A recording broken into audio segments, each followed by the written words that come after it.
ভিডিওটি junior homeopathic চিকিৎসক বন্ধুদের দেখানোর জন্য এবং শেখানোর জন্য। ডিসপেপসিয়া, আজকের কেসটি ডিসপেপসিয়া। ভদ্রলোক স্কুল শিক্ষক, উনি ডিসপেপসিয়াতে কষ্ট পাচ্ছেন। That means disorder in the digestive disorders. অনেক রকম সিমটম হয়। গলা বুক জ্বালা করে, তাকে বলা হয় হার্টবার্ন। মুখ টক হয়ে যায়, তাকে বলা হয় অ্যাসিডিটি। পেটের মধ্যে ভুটভাট শব্দ হয়, তাকে বলা হয় ফ্ল্যাটুলেন্স। ঢেকুর ওঠে, তাকে বলা হয় রিগার্জিটেশন। উপরের দিকে চাপ দিয়ে জলের মতন কিছু ওঠে, তাকে বলা হয় রিগার্জিটেশন।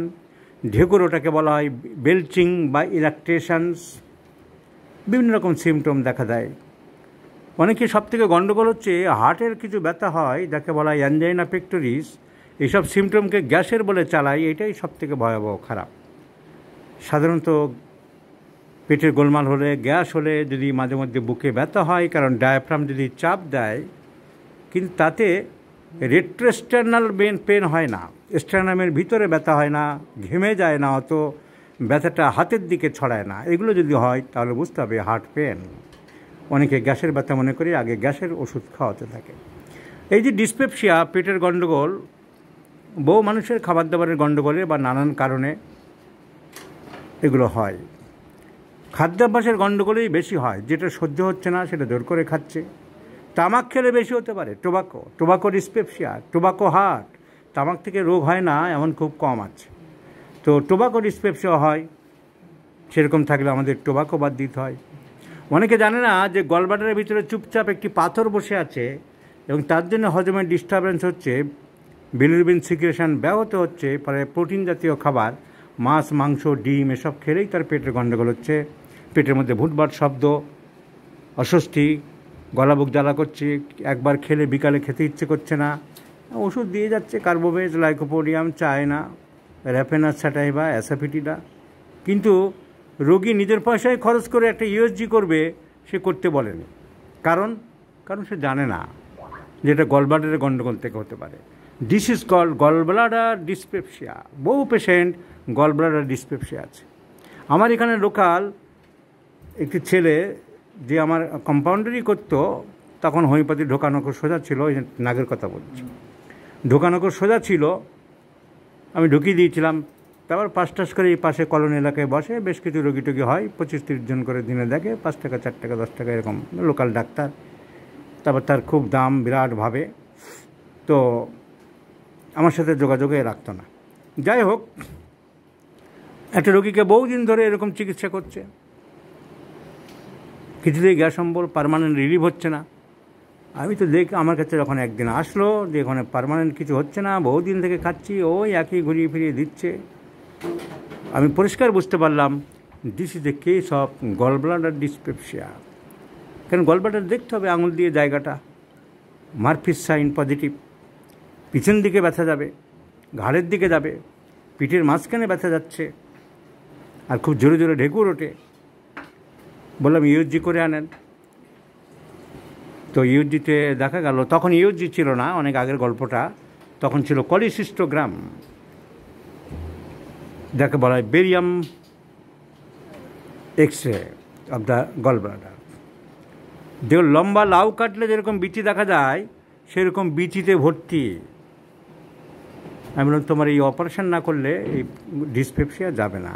বলে আমাকে বলেন এতদিন, জানতাম না, 3 বছর ধরে ওষুধ খাচ্ছি। তবে অপারেশন শেষ করে সে সুস্থ হলো। সে এখানে মিষ্টি ফিষ্টি এনেছিল। তারপর থেকে তার পুরো ফ্যামিলি আমার আন্ডারে আছে। যেটা বলতে চাইছিলাম যে গলব্লাডার ডিসপেপসিয়া এরকম হতে পারে, টোবাকো ডিসপেপসিয়া হতে পারে, খাবার দাবারে গণ্ডগোলের জন্য হতে পারে। সব সময় ঠান্ডা খাবার খাচ্ছে, তার শরীর ঠান্ডা নিতে পারছে না। তো অনেকগুলো কারণ, পজিটিভ ফ্যাক্টরস আমাদের দেখতে হবে। আমরা যে রোগী নিয়ে আজকের আলোচনা করতে চলেছি, ভদ্রলোকের বয়স হলো 40। উনি একজন শিক্ষক। উনি এই পেটের গণ্ডগোলে কষ্ট পাচ্ছে, পেটের এইসব ঝামেলা টামেলা হচ্ছে। আপনার মেন কী সমস্যাটা হয়? মেন হচ্ছে পায়খানা ঘন ঘন হয়, পায়খানা বারবার হয়, নরম হয়, পায়খানাটা একটু নরম হয়, এবং মনে হয় যেন পায়খানাতে এখন গেলে এখনই পায়খানা হবে। আর এটাই মূল সমস্যা, এটাই মূল। পেটের মধ্যে ভুটপাট গণ্ডগোল এইসব তেমন কিছু নেই। মাঝে মধ্যে যে চুন পোড়া যে ঢেক, খাওয়া দাওয়া উল্টাপাল্টা হলে সেইটা হয়। সকালে ঘুম থেকে উঠেই পায়খানা লেগে গেল আর দেরি করতে পারছি না, সেটাও হয়। পড়ে গিয়ে আপনি কোথাও মাথায় আঘাত পেয়েছিলেন, সেরকম কোনো ঘটনা নেই? পড়ে গিয়েছিলাম, অ্যাক্সিডেন্ট হয়েছিলাম। হেড ইঞ্জুরি হয়নি? হেড ইঞ্জুরি কিছু হয়নি। আপনার সমস্ত কষ্টগুলো কোন সময় বেশি মনে হয় পেটের? সকালের দিকে। সকাল কটার দিকে? 8টা। সকাল 8টার দিকে। তো এই পেশেন্টের এই সিমটম, উনি অনেক পরীক্ষা নিরীক্ষা করেছেন। এশিয়ান ইনস্টিটিউট অফ গ্যাস্ট্রোএন্টারোলজি, যেটা হায়দ্রাবাদ, সেখানেও গেছেন, তারা সব রকম পরীক্ষা নিরীক্ষা করেছে। কোনো বড় ধরনের প্যাথোলজি ওনার কিছু পাওয়া যায়নি। তো এই হচ্ছে ওনার সিমটম। এখন আপাত দৃষ্টিতে ওনার বহু সিমটম ক্লাব মাসকে ইন্ডিকেট করে। ডিসপেপসিয়া, ডিজায়ার ফর ওয়ার্ম, খাবার দাবার কি একটু গরম ভালোবাসেন? অল্প গরম। মিষ্টি ভালোবাসেন? মিষ্টি পছন্দ করে। শীত বেশি। Chilli patient. খিদে কেমন? খিদে খুব একটা পায় না। খিদে খুব একটা পায় না।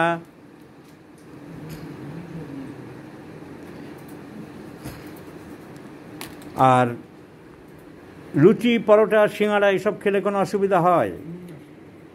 কি হয়? পেট খারাপ শিওর। আরও পেট খারাপ শিওর হবে। একে বলা হয় farinaceous food aggravates. Farinaceous food aggravates. So considering the symptoms, আপনার যে অতীতের একটা ঘটনা লিখেছে, সেটা খুব মনে রেখাপাত করেছিল বহুদিন রেখাপাত ছিল। একটা মর্টিফিকেশন আছে, এটা ডিসঅ্যাপয়েন্টেড ছিল, সেটা একটা ছিল। মিষ্টি একটু খেতে ভালোবাসে, খাবার দাবার একটু গরম হলে ভালো। আর মর্টিফিকেশন একটা ছিল, সেই হিসাবে আমরা লাইকোপোডিয়াম ওনাকে ভাবতে পারি, আমিও ভেবেছিলাম। কিন্তু এখন দেখছি ওনার জেনারেল মডালিটি সকালের দিকে বাড়ে। আর ওনার স্টুলটা লুজ টেন্ডেন্সি, একদম লুজ না হলেও সেমি সলিড। শক্ত খুব হার্ড স্টুল হয় না, সেমি সলিড বা লুজ স্টুল। তার সাথে dyspepsia, which aggravates in the morning, and family হিস্ট্রিতে অ্যাজমা, বাতের ব্যথা। সো সাইকোসিস is in the past or family history. এগুলো চিন্তা করে sodium sulphate may be the indicated drug at first. Lycopodium আমরা ভাবতে পারি, কিন্তু modality aggravates in the morning, farinaceous food aggravates, ময়দা জাতীয় জিনিস সহ্য করতে পারে না।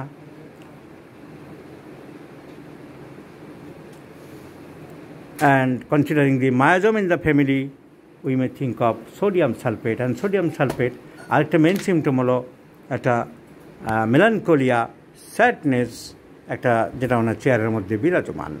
So we may prescribe sodium sulphate, my friends. Let's see the result. Lycopodium আমাদের হাতে থাকছে। আপনাকে আরোগ্যের জন্য যত সম্ভব চেষ্টা করছি। আশা করি যে ওষুধপত্র সিলেকশন করেছি, আপনি অচিরেই সুস্থ হয়ে যাবেন। আপনার ভিডিওটা জুনিয়র ডাক্তারদের শেখানোর জন্য আপনার পারমিশন দিয়েছেন আমাকে গ্রহণ করার, সেজন্য আপনাকে অসংখ্য ধন্যবাদ জানাচ্ছি।